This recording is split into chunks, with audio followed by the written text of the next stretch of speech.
pagi semuanya. Tolong saya yang mengadakan ya doa ya.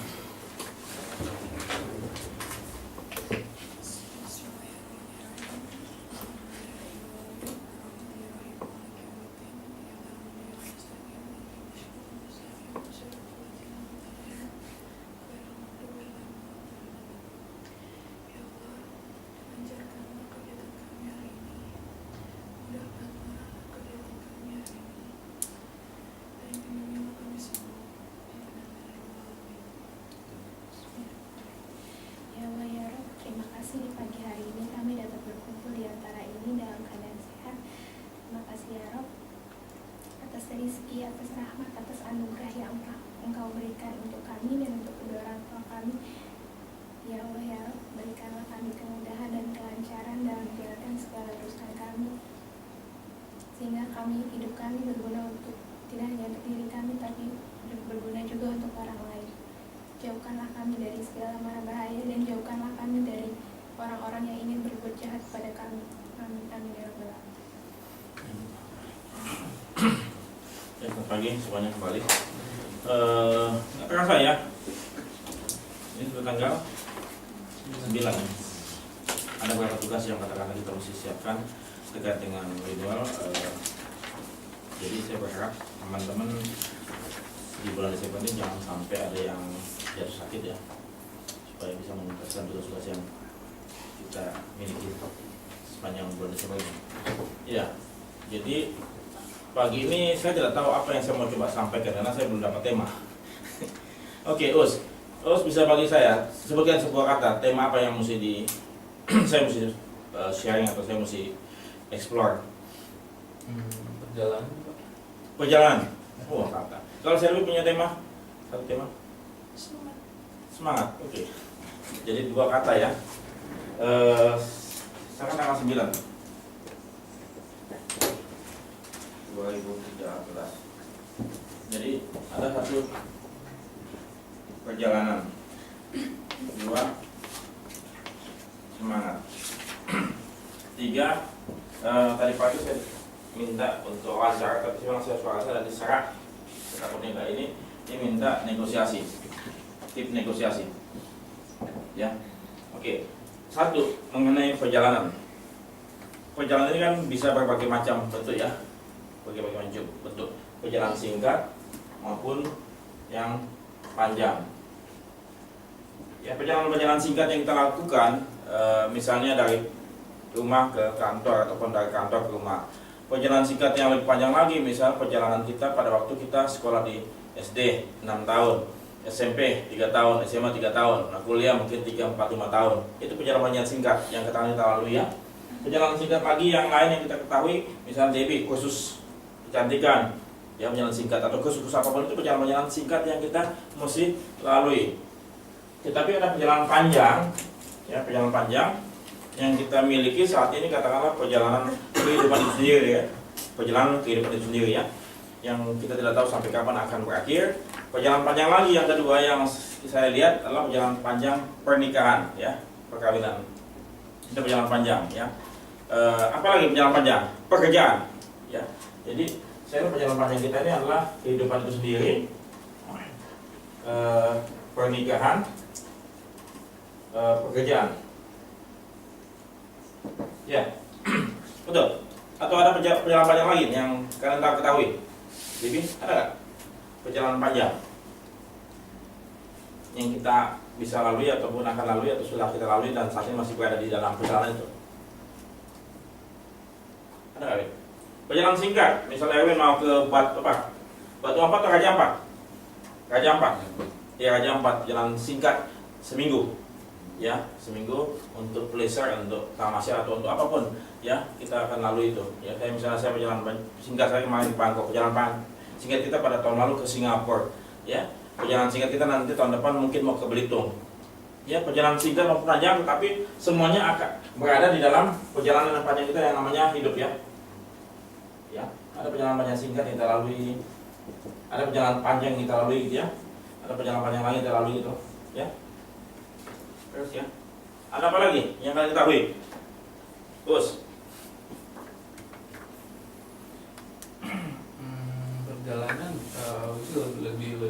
artinya sebuah proses sih Pak. Jadi mungkin saat ini belum apa-apa, terus dengan adanya perjalanan ini terus bertumbuh dan menjadi seseorang.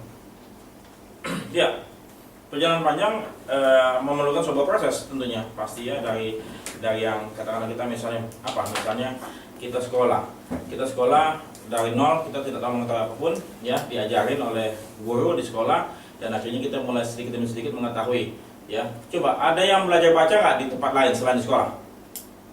Ada yang sudah bisa baca sebelum sekolah? Hah? Sudah ada? Sudah bisa baca?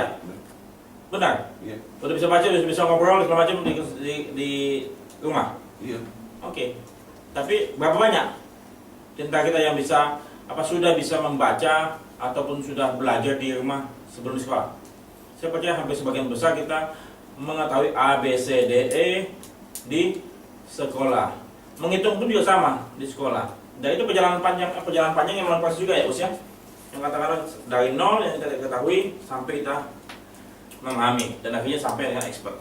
Kayak misalnya katakanlah 3 nona ini yang lagi sekolah kan, perjalanan pendek mungkin ya, pendek yang melalui proses juga, katakan dari nol sama sekali tidak tahu mengenai asuransi, ya sedikit akhirnya pelan-pelan belum banyak sih kalau ketahui ya, karena perjalanan kalian masih singkat ya, baru mulai melangkah tahun ini ya. Jadi tapi melalui proses. Nah, yang saya minta tolong Ustaz disampaikan proses. Nah, proses ini kita mesti apa? Sabar. Kita mesti apa? Lalui atau tekun. Ya. Pantang menyerah. Ya, atau terus berjuang dan lain-lain. Ya, karena proses itu pun juga sama.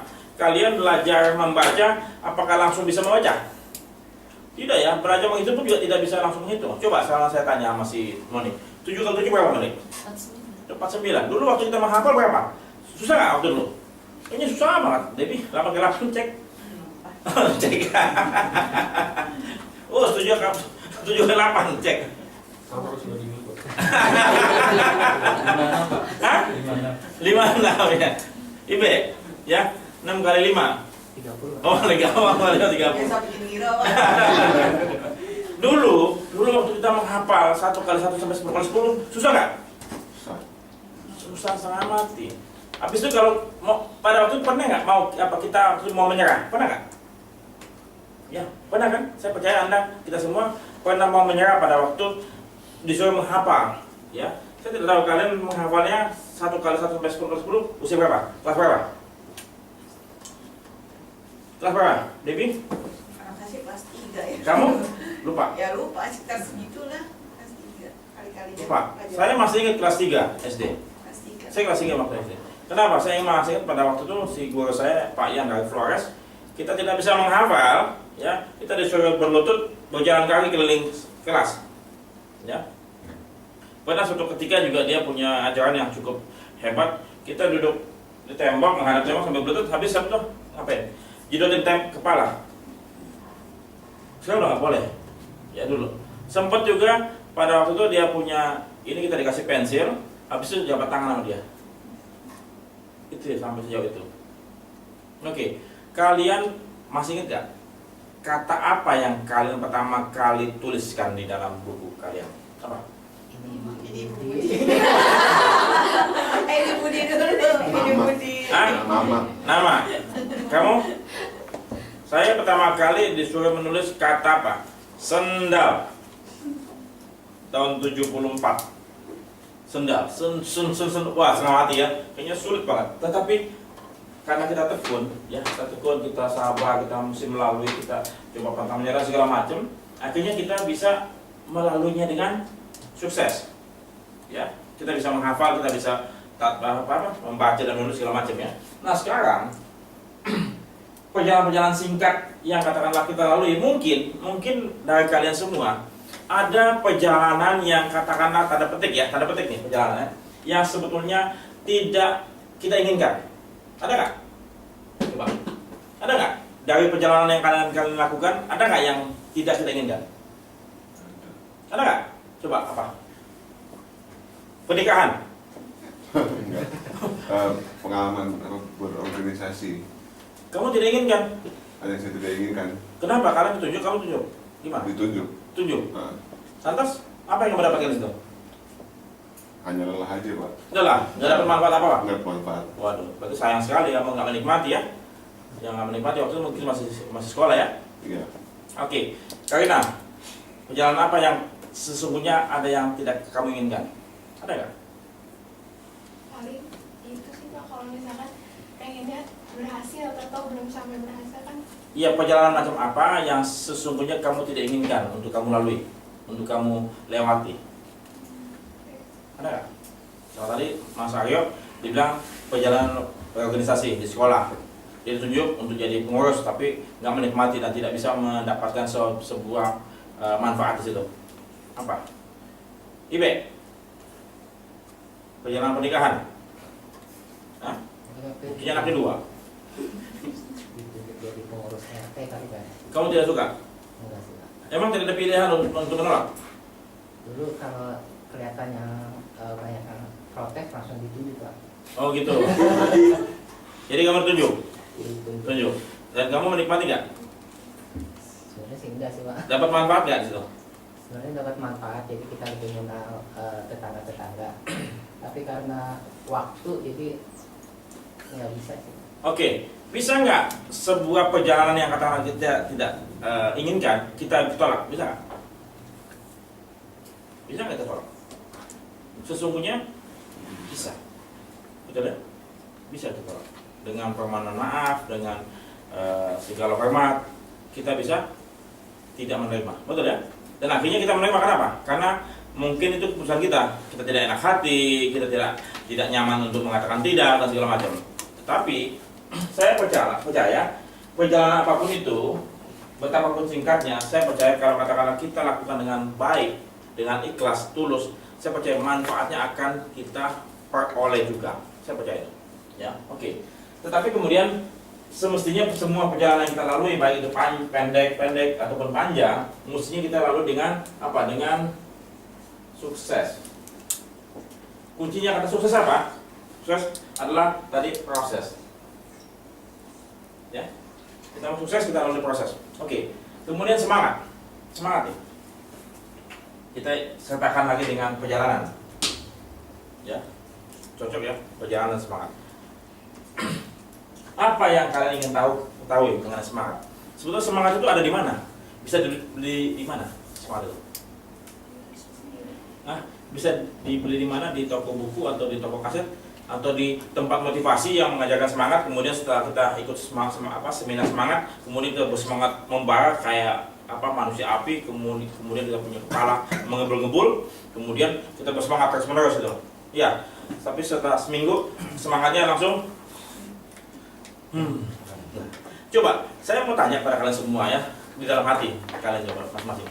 Selama satu minggu, ya, berapa lama kalian merasakan semangat dan berapa hari kalian tidak merasakan semangat? Ya, dalam seminggu nih, 7 hari kerja, 7 hari, ya, Senin sampai Minggu. Berapa hari yang kalian merasa semangat dan berapa hari yang kalian tidak merasa semangat? Saya percaya jawabannya semangatnya cuman sedikit ya. Betul? Halo? Betul gak? Nancy? Berapa lama selama 7 hari? Kamu semangat berapa hari? Debbie? 3 hari. 3 hari, apa tuh? Cuma 1 minggu. Ini namanya jujur polos. Tapi kasihan ya. Sedih ya. Kenapa? Coba lihat nih semangatnya. Senin, Selasa, Rabu, Kamis, Jumat, Sabtu, Minggu. Semangatnya cuma di sini. Berarti di sini lampunya 5 watt. Ya, di sini 30 watt. Di sini 5 watt. Nah, kemudian mengapa kita hanya bersemangat di hari tertentu saja? Mengapa? Kita sendiri yang tahu jawabannya. Saya percaya semangat itu mestinya ada sebuah yang membuat semangat itu apa sih? Win, apa yang bisa membuat kita semangat? Apa yang dapat membuat kita semangat? Apa yang dapat membuat kita termotivasi apa? Lingkungan bisa. Satu, lingkungan ya. Lingkungan yang bisa kita membuat kita semangat apa saja? Lingkungan. Kedua, Debbie. Mimpi. Oke, kamu? Mood. Waduh, bahaya nih. Mood-moodan. Tapi orang tua. Waduh, orang tua pengaruh juga. 5. Target. Target. Waduh, kalau targetnya kecil semangat. Kalau besar enggak gitu. Gimana? Keluarga. Keluarga. Yuk, Kesehatan Pak. kesehatan loh. Kalau sehatnya semangat, kalau sakit nggak sehat nggak semangat. Makin Rara, Niat baik Pak, niat baik, bukannya Rara ya. itu kedua Pak. Oh berdua sudah. Bos, Banyak uang kali Pak. banyak uang. Uang 10. Hasil kali Pak. Hasil apa? Biasanya ini selalu kamuflase nih hasil apa sih? Yang tegas ya hasilnya. Hasil apa sih? Hasil apa? Tadinya mau keluarga udah ada Pak. Ya nggak apa-apa, keluarga nggak apa-apa lagi. Apa? Tujuan. Tujuan kamu apa sih? Tujuan kamu apa sih? Banyak. Banyak Pak, isiannya Pak. Oke, sama kali mimpi ya. Mimpi. 2 sama 10 sama. Oke, kalian coba lihat ya. Kalian lihat tulisan-tulisannya. Lingkungan bisa membuat semangat, bisa tidak gitu ya. Oke, bisa saja demikian. Kenapa? Karena kalau katakan kita punya lingkungan, misalnya ada teman kita di sana di tempat kosan lain, ternyata lingkungannya tidak kondusif, tidak kekeluargaan, saling satu sama lain terpisah, kemudian akhirnya membuat tidak nyaman. Itu bisa membuat kita tidak bersemangat karena pada waktu kita masuk ke lingkungan tertentu sudah auranya sudah tidak bagus ya. Mimpi kita lewatkan dulu. Mood. Mood ini kenapa? Kenapa mood bisa naik turun? Ini tentunya tergantung juga semua juga ya. Ini mood ini adalah hasil atau mungkin implikasi ataupun kombinasi dari apa yang ada, hasilnya membentuk mood. Atau mood ini ya semangat juga kan? Jadi gimana kan? Gitu. Oke, ortu. Ya, saya percaya ortu kita selalu mendukung kita untuk maju. Saya percaya itu. Ya, ada nggak orang tuanya yang mau anaknya jadi gembel? Enggak. Enggak ada ya? Saya percaya orang tua tuh ada baik adanya. Ya, target. Kenapa ini? Tolong jelaskan. Iya misalnya kayak misalkan kita punya impian di tahun depan kita pengen jadi apa nih, pengen kursus apa gitu, terus kita tuh harus semangat supaya kita nyampe target itu. Oh, mimpi juga sama, target atau mimpi. Ya, mungkin mimpi sama target itu jadi satu ya, tujuan. Saya percaya kamu bisa kamu buat target-target kecil, target pendek dan target panjang bisa ya. Misal tahun depan mau ambil apa, tahun depan lagi mau ambil apa. Setelah itu nanti misalnya target yang panjang mungkin kapan menikah, ya. Target panjang lagi kapan beli rumah ya. Jadi target-target tersebut mesti atau mimpi mesti ditetapkan. Nah, kemudian ayo keluarga tadi ya. Saya percaya alasan kita untuk hidup. Monik ya, Monik ya. Tadi Monik keluarga ya, karena sudah berkeluarga jadi ya mesti ada keluarga. Apalagi nanti sudah punya dedek ya, itu yang membuat motivasi ya. Ya saya percaya kita letakkan satu, kita punya alasan. Ini kan alasan ya. Alasan mengapa kita bisa bersemangat atau tidak kan? Kalau karena kita menempatkan alasan kita tuh bukan sama diri kita, tapi di luar diri kita. Ya, saya percaya alasan tersebut jauh lebih lama bertahannya, jauh lebih kuat. Ya, kesehatan. Saya pikir kesehatan itu tinggal dengan bagaimana kita punya jaga. Masa kita semangat kalau sehat, kita sehat, kita tidak semangat kalau tidak sehat ya. Bahkan orang sakit pun bisa bersemangat. Percaya nggak? Orang sakit pun bisa bersemangat kalau dia mempunyai rasa tanggung jawab yang besar, ya sehingga sakitnya pun lama-lama akhirnya akan kalah seperti yang kalian ikuti pada waktu zamannya Pak Arifin ya. Pelatihan lagi itu kalian turunkan rasa negatif kalian, tumbuhkan rasa positif ya. Will, keinginan, niat.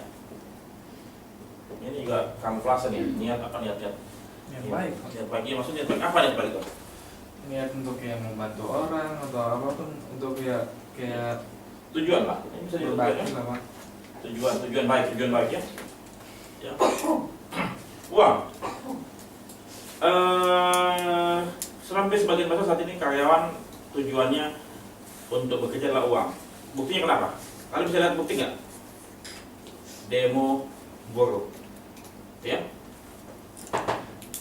Habis itu kalau sudah tercapai, apakah mereka tidak akan demo lagi? Akan demo lagi, dan demo lagi, demo lagi, demo lagi. Jadi ujung-ujungnya ada nggak selesainya? Ya, nggak akan selesai. Kenapa? Kalau kalian berdasarkan ini, saya percaya kalian punya motivasi sangat-sangat mudah tercapai. Entah kalau misalnya kalian kasih sekian, oke, kalian coba semangat terus. Tapi setelah itu berapa lama? Drop lagi. Ya. Once kalian mencapai itu akan drop lagi. Kenapa? Karena ini mudah terpenuhi, mudah dapat, kemudian setelah itu akan tidak bertahan lama. Ya, jadi saya pikir ini bisa bukan yang pertama atau mungkin setelah itu. Jadi saya berharap ini kalian bisa keluarga tempatkan mimpi yang atau tujuan baik tadi, ya akan tempatkan. Kemudian apa lagi tujuan ya? Tujuan. Ya, jadi seakan-akan begini. Tujuan apapun itu untuk keluarga, untuk masa depan atau untuk sesama dan segala macam.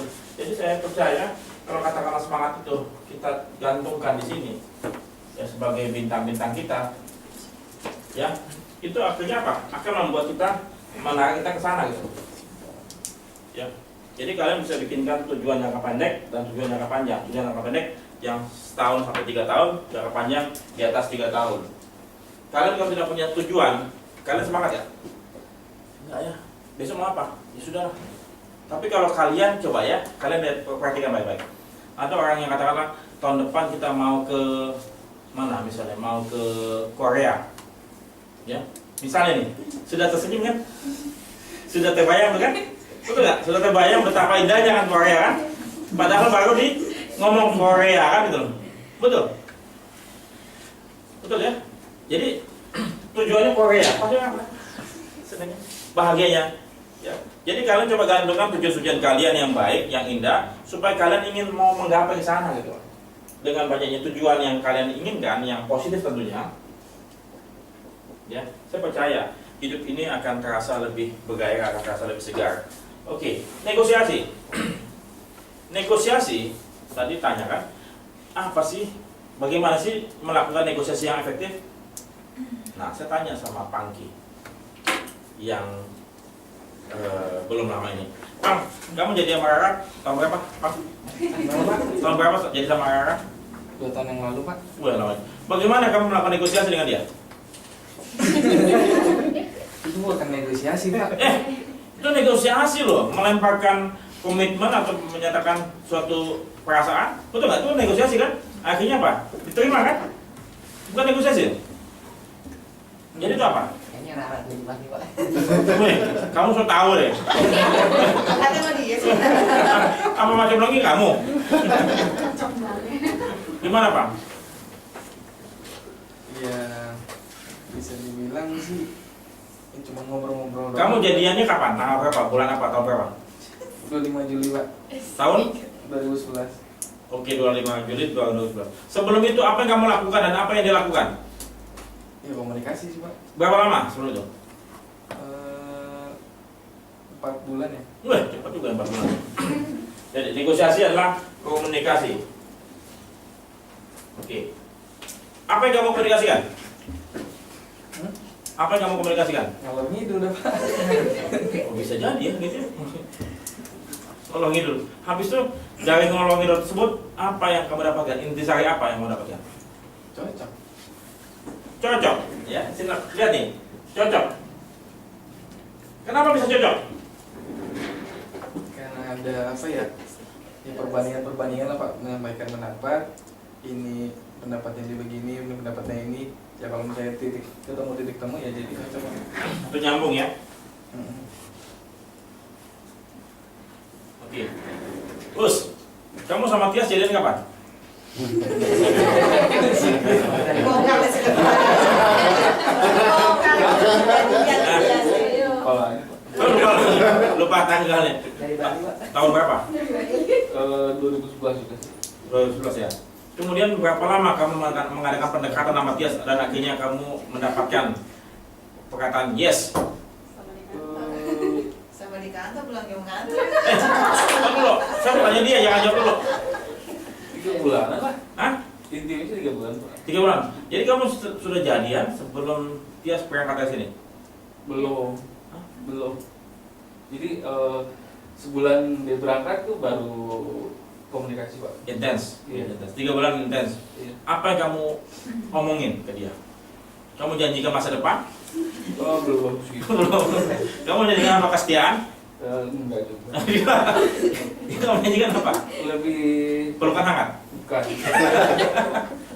Lebih masuk ke itu Pak, apa hobinya dia itu aku lebih masuk kesenangan dia apa, apa ya, bikin dia lebih nyaman atau gimana. Membuat dia lebih nyaman. Oke. Jadi begini, negosiasi yang efektif atau negosiasi yang berhasil sesungguhnya dibangun dari komunikasi. Ya. Komunikasi itu, saya percaya kalian berdua itu melakukan komunikasi intens, betul? Ya, tidak sambil lalu kan? Betul ya, Pangki sama Us ya? Enggak sebulan sekali kan kalian melakukan komunikasi kan? Enggak kan? Kayaknya cukup intens kan? Bahkan mungkin setiap hari ada ya? Ya, bahkan nggak usah setiap hari deh. Pangki aja saya lihat setiap jam melakukan komunikasi gitu, betul? Enggak juga. Ya, enggak juga. Coba nanti pakai kamera pengawas CCTV ya. Ya. Entah komunikasi by BBM, entah by telepon, by apa gitu. Betul. Komunikasi dibangun dengan intens. Satu. Kemudian kedua apa lagi? Sampai berhasil. Dengan apa? Mengover atau menawarkan kebaikan-kebaikan yang kita miliki untuk dapat diterima oleh kita punya partner yang kita mau menangkan. Betul ya? Kita over kebaikan-kebaikan kita. Kalau katakanlah dia tidak mengetahui kebaikan-kebaikan Pangki atau Tias tidak mengetahui kebaikan-kebaikan Us, apakah dia mau? Tidak kan? Kamu secara tidak langsung menawarkan apa yang kamu miliki untuk dapat dia peroleh. Ya, kamu menawarkan, ya. Saya begini, tanpa kalian menjual secara langsung, ya. Saya baik loh, saya setia loh, enggak, kamu enggak ngomong demikian ya? Enggak kan? Tapi dia membaca dari kata-kata kamu, dari perilaku kamu, apa yang kamu miliki untuk dia peroleh. Ya, jadi kamu menawarkan sesuatu dan akhirnya apa yang dia lihat dari kamu dan ternyata apa? Cocok atau memberikan benefit atau merasa nyaman, ya. Dan akhirnya apa? Timbul sebuah apa? Timbul sebuah setelah itu apa? Cocok nyambung, timbul sebuah apa? Trust. Kepercayaan. Ya, ini kan komunikasi intens ya, ini intens. Kalau katakanlah komunikasi tidak nyambung, saya percaya tidak akan terjadi komunikasi secara intensif ya. Ini intens dan akhirnya timbul kepercayaan. Kepercayaan akhirnya nyaman ya, nyaman kemudian apa lagi dan lain-lain. Akhirnya timbul sebuah komitmen. Nah, atau closing, atau sini closing. Nah, setelah closing nih, Pangki sama Us, kamu maintain nggak? Berapa lama komunikasi yang kamu lakukan? Waktu kemarin mungkin komunikasi yang kamu lakukan, misalnya setiap hari 3 kali. Apakah di sini sebulan sekali cukup? Pangki? Setelah kamu jadi sama Rara, sekarang sudah jadi, gue udah miliki, udahlah sebulan sekali aja deh, gue komunikasi sama dia. Enggak? Iya. Yang pasti tetap jujur sih pasti berkurang dikit lah Pak. Kan kadang-kadang emang udah punya kan. Oke. Berkurangnya berapa banyak? Coba kamu lihat. Enggak terlalu Pak. 50% nggak? Enggak sih. Nggak sampai. Berapa persen? Paling ya kurangin seperempat aja Pak. 25%. Kamu bagaimana? Bagus Pak. Ya. Pasang surut Pak. Gimana kayak laut aja. Kalau misalnya lagi moodnya agak kurang bagus, itu jarang. Tapi lagi bersinar-sinar. Bersinar-sinar. Berarti bagaimana bisa terjadi mood begitu ya? Bersinar-sinar. Siapa yang buat begitu? Lingkungannya Pak. Dia lagi sibuk kuliah atau apa. Ya jangan diganggu kalau itu ya. Ya kita mesti sesuaikan. Ini mesti penyesuaian juga. Jadi saya percaya komunikasi ini, komunikasi lanjut ya, komunikasi lanjut atau maintenance, maintain ya, itu perlu dilakukan. Jadi inilah apa negosiasi yang berhasil terkait dengan nasabah. Iya. Jadi yang sampai katakan kalian kita sudah dapatkan bisnis semua dari nasabah, komunikasi di awal kayaknya lancar gitu loh. Kemudian banyak sekali kan, kayaknya perhatian banget ya, betul. Sama kayak kita ngomong wanita kan. Habis itu dia ya, tahu kita punya profil, tahu kita punya feature, akhirnya dia, oke, saya percaya deh. Ini kan profil kita kan, kita jual profil kita atau fitur, ya. Kemudian dia langsung percaya, kemudian akhirnya oke deh, gua deal sama lu dah, gua beli dari lu dah, betul ya, beli kan? Setelah beli, kabur langsung, kan nggak gitu ya? Supaya dia tetap akan di tempat kita kan terus apa? Dilakukan komunikasi lanjutan ya, tetap di maintain kan? Dan kalau setelah itu apa lagi? Apa? Melayani request mereka. Coba, Pang. Request Rara yang buat kamu paling berat apa? Ngapain Pak? Ini buat kedepannya sih Pak, mesti harus punya rumah sendiri. Enggak, maksud saat ini. Saat ini. Kalau saat ini Demanding apa yang paling besar dari dia? nggak ada sih Pak. Nggak Kamu bisa penuhi? Iya, nggak terlalu nuntut kok dia. Sementara ini nggak ada? Nggak ada. Nggak bilang, Pang, P, tolong jemput saya P, tolong belinya saya P, tolong ini. Enggak, belum kali ya. Gimana dengan Tias? Udah solve, Pak. Hah? Udah termenuhi. Apa?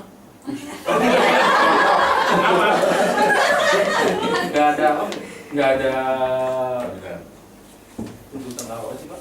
Belum ya, Jadi kadang-kadang begini mas saya, melayani request. Misalnya nih, misalnya si siapa pacar kamu, Rara atau si Tias, minta diantar jemput. Misalnya nih, minta diantar jemput pada saat katakanlah kalian sibuk, bisa jadi. Atau dia minta ditemani ke sebuah tempat yang kalian tidak nyaman, bisa. Pernah nggak? Kalian jawab sendiri. Atau dia minta dibelikan sesuatu yang cukup lumayan mahal, saya nggak tahu itu apa, ya. Atau dia minta apa ya? Minta dikelonin pada saat kalian lagi tidak mood. Itu bisa terjadi kan itu. Jadi kalau katakanlah misalnya yang melayani request ini, nasabah pun juga punya request kan. Nah, lihat lagi. Kalau katakanlah memang itu kita punya fiturnya, kita berikan, betul. Dan tidak mengganggu, tidak menyalahi aturan, lakukan. Ya, berikan itu. Supaya apa? Komunikasi kita dengan dia tetap, komitmen kita dengan mereka tetap jalan, atau trust dia dengan kita tetap jalan. Ya. Jadi saya percaya request-request ini nantinya semakin dekat, semakin banyak nasabah yang kita miliki, tentunya kompleksitasnya semakin besar. Tapi nasabah kalian cukup satu ya, Rara dan Tias saja, jangan banyak-banyak kalau nasabah dalam hal itu ya. Jangan buat cabang di mana-mana ya, ribet ya. Oke, ada yang kalian mau tanyakan mengenai hal ini? Jadi negosiasi adalah memberikan apa? Memberikan sebuah kondisi di mana yang bersangkutan atau kita punya partner tersebut merasa nyaman dan merasa menang ya dengan apa yang kita tawarkan. Jadi posisi negosiasi adalah win-win, seperti kalian pacaran kan? Win-win betul ya? Merasa nyaman dulunya kan? Nah itu yang katakanlah kita lakukan terkait dengan nasabah kita. Kita punya apa, kita bisa bagian pada mereka nyaman dengan kita punya keadaan, akhirnya timbul kepercayaan dan timbul komitmen dan atau dealing. Setelah itu tetap dipelihara, kita punya komunikasi secara intens dengan mereka. Suatu waktu dia minta request tertentu ya kita coba berikan sepanjang itu kita miliki. Ya, jadi perlakukan nasabah-nasabah kita seperti kalian memperlakukan Tias dan Rara. Terima kasih, selamat pagi semuanya. Mohon maaf ya kalau kalian merasa wah ini kebuka.